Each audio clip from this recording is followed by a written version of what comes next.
په نړۍ کې ټولو افغانانو ته خصوصا هغه افغانان چې د نړۍ په مختلفو هیوادونو کې دوی د کډوالۍ ژوند تیروي سلامونه او نیکې هیلې وړاندې کوم. خدای دې وکړي چې روغ و جوړ به یاست.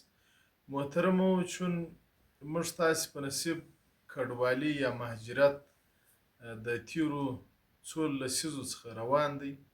خدای پاک دې دغه مهاجرت او دغه کډوالي نوره پر افغانانو باندې ختمه کړي او په افغانستان ته بیرته موږ خپل ګران هیواد ته راسو. در پردي هیواد په خپل هیواد کې خپل کارونه او خپل د ژوندانه د خپل وطن د پرمختګ دپاره وکړو، نو نور به د دې ستړیاو څخه خلاص شو. نن زما د ویډیو هدف، چون زه یو افغان یم، دا افغان کډوال یم، په ګاونډي هیواد پاکستان کې اوسېږم. د رسنیو د لارې څخه د ډېر موسمو څخه ځینې خبرونه اورو، یعنی چې کوم افغان په بهر کې، یعنی د افغانستان څخه بهر په مهاجرت یا کډوالیو کې کوم جرم یا داسې کړنه ترسره کړي چې هغه د ټول ملت نامبدیدۍ په هغه کې راځي، یا د ټول ملت توهین راځي. خصوصا دا مسایل د مشرانو د خوا څخه د عمر په لیاس چې وي د هغو څخه نه پیښیږي، زما رنګه ځوانانو څخه پیښیږي. نو موږ افغانان چې دا وخت په میلیونونه په یوروپ، امریکا او اسیا، حتی استرالیا او په دغه براعظمو کې ژوند کوو، زیات داسې پیښې راغلي دي په امریکا متحده ایالاتو کې چې څو افغانان د نامعلومو کسانو د خوا څخه شهیدان سوه، دښمن یې معلوم نه سو، یا داسې کړنې یې سرته ورسولې چې په هغه باندې د ټول افغانیت د عزت سوال تر سوالیې لاندې راتلی. او دارنګه په جرمني کې، یوروپ کې داسې پیښې راغلي، یو افغان راولاړ سو بل افغان یې مړ کړ، یو افغان راولاړ سو د هغه کوم ملکو افراد چې دي یا د هغه ملک باشنده یا اوسېدونکو سره یې پر نه څه باندې داسې اخلاقي فساد باندې ښکېل سوه چې هغه ټوله هیوادونه دې ته واچول سوه چې موږ تاسې ولیدله زیات افغانان چې د 30 کالو د 40 کالو څخه د هغه ملکونو نیشنلټیان یې درلودې، هغه یې ورمنسوخه کړل، راوایستل کابل ته. دارنګه موږ په ایران او پاکستان کې په میلیونونو تقریبا، ما خپل په شخصي نظر باندې خو د ایران د افغانستان افغانان که حساب کې تقریبا 10 میلیونو ته رسیږي. دا افغانان دلته د کډوالۍ شپې او ورځې سبا کوي، څوک د مزدورۍ دپاره تللي، څوک د وخت د سیاستونو ښکار سوي دي چې لسیزې کېږي چې هلته تللي، ځینې بیا اوس د نظام سره د اختلاف پر بنسټ باندې ولاړله، د هغه ځای څخه د کډوالۍ پناه یې وغوښتلې وه خارج ته، یعنې درېیم ملکو ته د تګ په نیت باندې.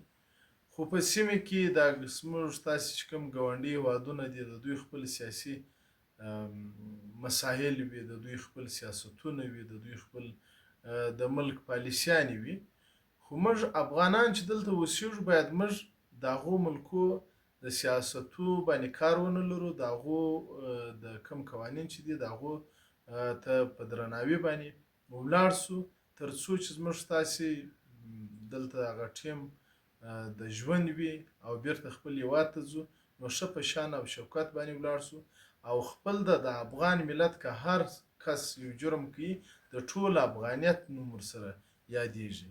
یعنی په خبرو کې که وګورو د هغه ملکو په قضایاو کې یا په عدالتونو کې د افغان نوم ورسره لیکل کېږي، نه د تاجک، نه د ازبک، نه د پښتون، نه په پښتانه کې چې کومې پښې دي یا د ولایتو یا د ولسوالیو نوم نه ورسره ذکر کېږي، د افغان نوم ورسره لیکل کېږي. نو چې بحث راڅه اوږد نه سي، مین مقصد مې په ایران کې زموږ د افغان کډوالو مسله ده. دا اوس په پاکستان کې چې کوم زموږ افغان کډوال دي، اکثره وخت حکومت دا خبره کوي چې هر افغان کډوال په جرمي مسایلو کې ښکېل دي. موږ دلته په پاکستان کې چې موږ اوسېږو دا خبره کوي، تاسې وینئ او تاسې ګواهان یاست، یعنې څونه زموږ افغانان هغه دي د ایستلو لړۍ شروع ده، لا اوس هم افغان کډوال برخلیک نه دی معلوم.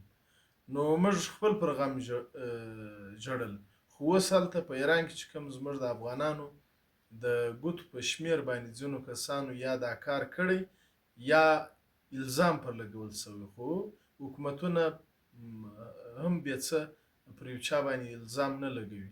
15 کسان په ایران کې کوم چې په ایران کې جګړه وسوه په سیاسي مسایلو کې ښکېل وه، حتی د جاسوسي الزام پر ولګول شو.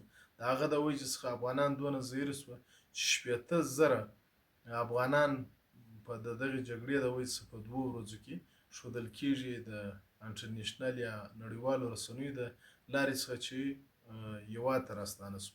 موږ دا نه وایو چې هېواد ته ولې ستنېږي، هېواد مور ده، هېواد ناموس دی، هېواد غیرت دی. موږ به خپل وطن ته ځو، ضرور به ځو. دا وطن موږ تاسې باید آباد کړو. زموږ تاسې وطن موږ تاسې ته ضرورت لري، وطن موږ تاسې مور ده. موږ باید خپل مور و غېږ ته ولاړ شو. خو اما په دغه شکل باندې چې د 15 د وجې څخه ټول افغانیت او ټول افغان کډوال چې کوم په ایران کې میشت دي هغه دومره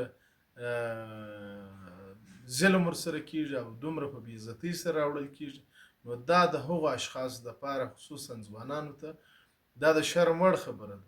تاسې چې هر افغان یاست، که ته عام سړی یې که کارګر یې، نور خو هلته ما او تا ته په نور ملکو کې پاچاهانې نه راکوي، نه حکومت ما او تا ته کوم داسې پروتوکول راکوي، نه دونه ما او تا ته حیثیت راکوي. خو ما او تا د کډوالۍ په چاپېریال کې اوسېږو. نو په کار دا ده چې زما او ستا د هر افغان د غلطۍ د وجې د ټول افغانیت ته صدمه رسېږي. نو په کار دا ده چې که په یورپ کې، که په امریکا کې، که په افغانستان کې، وبخښئ په ایران و پاکستان کې، په نورو ملکو کې، په عربي ملکو کې، په کار ټولو افغان ځوانانو ته دا ده چې د خپل عزت بالاتر باید موږ د افغان ملت عزت وساتو. داسې ونه کړو چې سهار ما او ستا په ورتګ باندې خلک ما او تا ته د نه جواب راکوي. نو په کار دا ده چې د دغسې اعلام واخلو، حوصله وکړو، داسې کړنه ونه کړو چې په هغه کې زموږ ستاسې د ټول افغان ملت اعتبار پر نړیواله سطح باندې کم شي او موږ تاسې په داسې ملت یا په داسې خلکو کې یا د دې نړۍ په اوسېدونکو کې داسې وشمېرل شو چې ما خدای نخسته ما او تا د کرایې خلک شو چې د بل د ګټو دپاره خپل د وطن او خپل د ملت عزت د خاورو سره خاورې کړو. او زما او ستا د یوې غلطۍ د وجې څخه چې 15 کسان راولاړېږي، غلطي کوي یا د یو چا په سیاسي مسایلو کې مداخله کوي، د هغه د وجې څخه 80,000 افغان کډوال چې هلته کارونه پاته، هلته دغه افغانان نارې وایي چې زموږ جایدادونه پاته شو، زموږ پیسې، کاروبار، هر څه پاته شو. دا د چا د وجې؟ د 15 نهالو د وجې. نو موږ تاسې ټولو ته پکار ده چې تر هر څه د خپل افغانیت خیال او احترام وساتو. مننه.